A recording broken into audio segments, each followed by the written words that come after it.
Friend, welcome back to our channel. তোমরা কেমন আছো? আই হোপ সকলে ভালো আছো, আর আমিও খুব ভালো আছি। তো একটা নতুন ব্লগে সবাইকে ওয়েলকাম। বড়দের অনেক অনেক আশীর্বাদ ও ছোটদের অনেক অনেক ভালোবাসা নিয়ে আমার এই ব্লগটা স্টার্ট করলাম। এখন বাজছিল সকাল 8টা। ঘুম থেকে উঠে নিজে ফ্রেশ হয়ে আমার ঘরটাকেও গোছ করতে শুরু করে দিয়েছি। তারপর আর দেখতেই পাচ্ছ, আজ আমি বিছানার চাদরটা চেঞ্জ করেছি। তো এই বিছানার চাদরটা কেমন লাগছে বলো।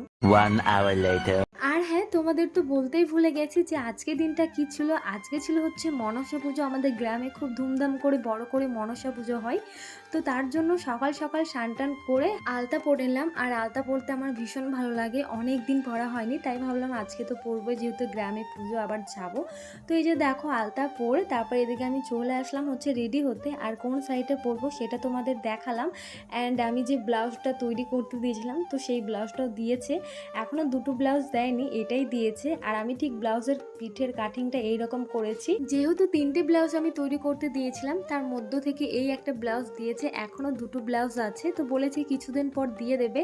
আর 3টে ব্লাউজের আমি আলাদা আলাদা রকমের ডিজাইন করেছি, দিলে অবশ্যই তোমাদের দেখাবো কোনটা কি করেছি। তো এই যে দেখো, শাড়ি পরে আমার কমপ্লিট। শাড়িটা দুবার পরে আমার খুলতে হয়েছে, কারণ প্রথমবারে আঁচলে ভীষণ ছোট হয়ে গেছিলো, তার জন্য দুবার করে পরতে হয়েছে। তো যাই হোক, চলো আগে মুখের মেকআপটা সেরে নিই।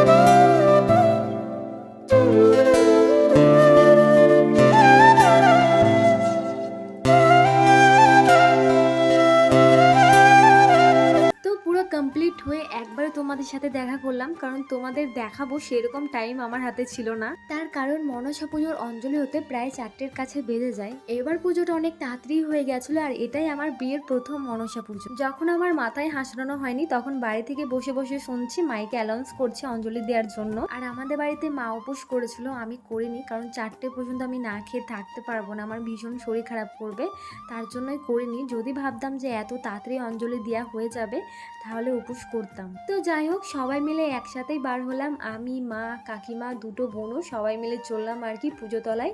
তো এই যে দেখো, পুজো তলায় চলেও এসেছি। সামনাসামনি কাকিমার বোনও যাচ্ছে, আমি, মা আর আরেকটা বোনও পিছনে ছিলাম। তো এই যে দেখো, পুজো তলায় চলে এসেছি, আর প্রচন্ড ভিড় ছিল। এসেই দেখলাম কিছু মানুষ অঞ্জলি দিচ্ছিল, তারপর মা কাকিমা ওরা গেল অঞ্জলি দিতে। আর আমরা তো এসে থেকে এক জায়গাতেই দাঁড়িয়ে আছি, কারণ আমরা তো অঞ্জলি দেবো না, তার জন্য আর কি দাঁড়িয়ে দাঁড়িয়ে দেখছিলাম। আর আমি না ভীষণ পরিমাণে ঘামছিলাম। তারপর একটা দিদির সাথে দেখা হয়ে গেল। এই দিদিটারও একটা ইউটিউব চ্যানেল আছে। একটু কথা বলে আমি চলে আসলাম এই দিকে। আর দেখতেই পাচ্ছ আস্তে আস্তে ভিড়ভাড়টা বাড়ছে, যেহেতু অঞ্জলি হয়ে গেছে, তার জন্য এখানে সবাই ঠান্ডা খেতে এসছে। এই যে দেখো, মাসিমা, মা সবাই এসছে আর কি, যেহেতু অঞ্জলি দেয়া হয়ে গেছে, এবার খেতে পাবে, তার জন্য ভীষণ গরম, তো তার জন্য ঠান্ডায় খেলাম আর কি। আর আমিও একটা খেলাম। তো আর এখন বাজছিল 3টের কাছে, আর আমরা এসেছি 2টোয়। তো বাড়ি যাবো জানি না কটার সময়, কারণ এখন কেবল অঞ্জলি দেওয়া হলো, তারপর প্রসাদ দেবে, তারপর জানি না কি কি হবে। তোমরা দেখতে থাকো আর আমিও দেখতে থাকি। তো যাই হোক, তারপর আবারও চলে আসলাম এই দিক পানে। তো এইদিকে এখন হচ্ছে হোম, আর দেখতেই পাচ্ছ সকলেই বসে আছে। আর আসা মাত্র থেকে তোমাদের এখনো মা মনসার মুখটাই দেখাতে পারলাম না, কারণ ভীষণ ভিড় ছিল। তোমরা তো দেখতে পেলেই, তো কিভাবে দেখাবো। তো এখনো ভালোভাবে হয়তো তোমাদের দেখাতে পারলাম না, তো পরে দেখাবো। আর একটা জিনিস যেটা তোমাদের দেখালাম, একটা শালিক গিয়ে বসেছিল একজনের মাথায়, অনেকক্ষণ ধরেই বসে আছে, সবাই ভিডিও ছবি তুলছে, তাই ভাবলাম তোমাদের সাথে আমিও শেয়ার করি। তো যাই হোক, সবাই আবার একসাথে হয়ে গেছি, কারণ আমরা একটু আগেই হারিয়ে গেছিলাম অত ভিড়ের মধ্যে, কেউ কাকে খুঁজেই পাচ্ছিলাম না। আর এই যে প্রসাদ দিতেও শুরু করে দিয়েছে, এটা হচ্ছে ভোগের প্রসাদ, কেউ পায় না। দেখতেই পাচ্ছ পাওয়ার জন্য কেমন ভিড় হয়েছে, অনেকে না নিয়েই চলে যায় আর কি, যেহেতু বোনরা চলে গেছে বাড়ি। আর এদিকে আমার শাশুড়ি মা নিয়েছে ভোগের প্রসাদ। তো এই যে দেখো, এবার আমরা বাড়ি চলে যাব, তার জন্য মাকে বললাম চলো ঘুগনি নিয়ে যাই, বাড়ি গিয়ে মুড়ি দিয়ে খাবো, যেহেতু আজকে ভাত খেতে নেই, আজকে আসো খেতে নেই, জানোই তো। আমি অবশ্য খেতে পেলেও মা খেতে পাবে না, যেহেতু আমি তো উপোস করে নেই, যেহেতু এগরোল চাউমিন সবকিছুই বসে যে খেতে পাবো, তাও আমি খাইনি। আজকে যেখানে খেতেই নেই, তার জন্য ভাবলাম আজকে আর খাবো না, কালকে একবারে খাবো। তো বাড়ি এসে এই যে দেখো, মুড়ি নিয়ে বসে পড়েছি ঘুগনি নিয়ে, আর ঘুগনিটা খুবই সুন্দর ছিল। খাওয়া দাওয়া সেরে এই যে দেখো চলে আসলাম উপরে, যেহেতু একটাও রিলস করিনি, যাওয়ার সময় তো তাড়াহুড়ো করে বার হয়েছি, তার জন্য ভাবলাম খাওয়া দাওয়া করে একবার রেস্ট করে তারপর 2000 years later. এখন বাজে বাজে রাত 8টা, মেলাতলায় আসার আমার কোনো ইচ্ছা ছিল না। মা বলল চল একটু ঘুরে আসি, যেহেতু একটা দিদি যাবে, আর এদিকে বোন, আমি, মা আর একটা দিদি এসেছিলাম। আর তোমাদের তো বললামই যে মা মনসা আর মুখটাই ভালো করে তোমাদের দেখাতে পারিনি, তাই ভাবলাম রাত্রে যখন এসেছি তোমাদের ভালোভাবে একবার দেখাই।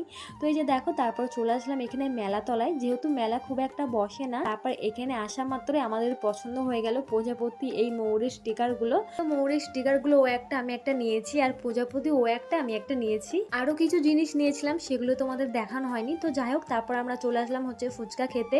তো যাই হোক, আজকের ব্লগটা এই পর্যন্তই। ভালো লাগলে অবশ্যই লাইক কমেন্ট করে দিও।